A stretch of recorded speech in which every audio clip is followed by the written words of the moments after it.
Merhaba arkadaşlar, bugün sizlerle Minecraft oynuyorum. Biraz sessiz olmam lazım. Şu odaya girmeyelim lan. Skinim de bu. Oyun değiştiremedim skinimi. Hata verdi sanırım. Bakın burada ortaya geçme yasağı koymuşlar. Allah ile kaldı. Bakın. Yasak. Elementer. Şöyle başlasa bak. Hile olsam şu. Ne bugün size hile mi göstersem diyorum. Hani kır mı çeksem diyorum. Ben videoyu durduramıyorum çünkü 2 dakika bekliyor. Bir şey diyeceğim arkadaşlar. Bu arada intro vereyim. Birazcık YouTube'dan vereceğim. Kusura bakmayın. Ama odadan çıkıyor. O yüzden ben başka odaya girerim.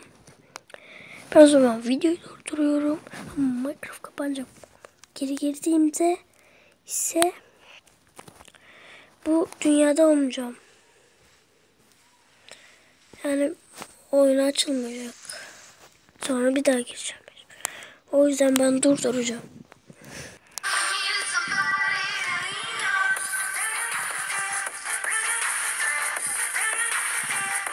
Evet arkadaşlar, atıyor demiştim size. Attı gördüğünüz gibi. Gerek aynı odamıza. Aynı odamız var. Yok değil işte maalesef. Değil.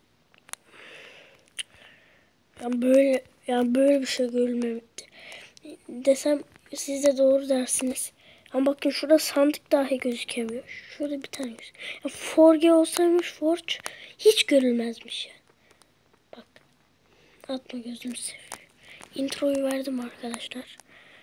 Nereden verdiğimi çok iyi biliyordur. Siz de açmak istemiyorum. Bu arada sürümüm üstte yazıyor bakın. Şöyle. V0.14.0 Alpha Build 1 Online. Bir dakika, ben o zaman bitsin o. Hemen videoyu açacağım. Geri. Hatta hepimiz bekleyelim.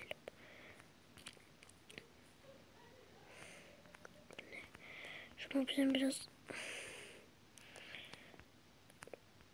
şöyle alayım. Sensitivity kaçta ya, ben de uyuz oldum. 0.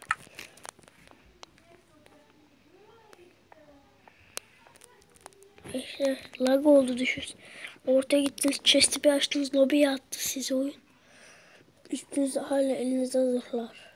Oh yeah dersiniz. Başlıyoruz. Koş. Saç girip açamadım.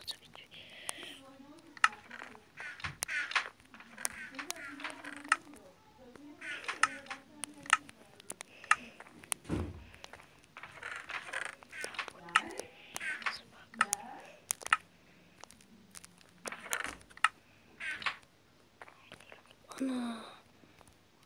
Ya oğlum çıkarım bak. Böyle laga tüküreyim ben.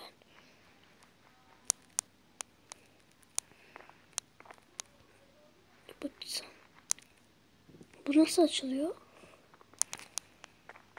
İşte. Arkadaşlar sinirimden video duracağım, bir şey yapacağım.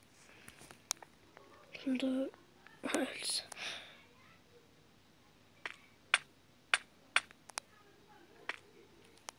Arkadaşlar bir dakika durduracağım videoyu.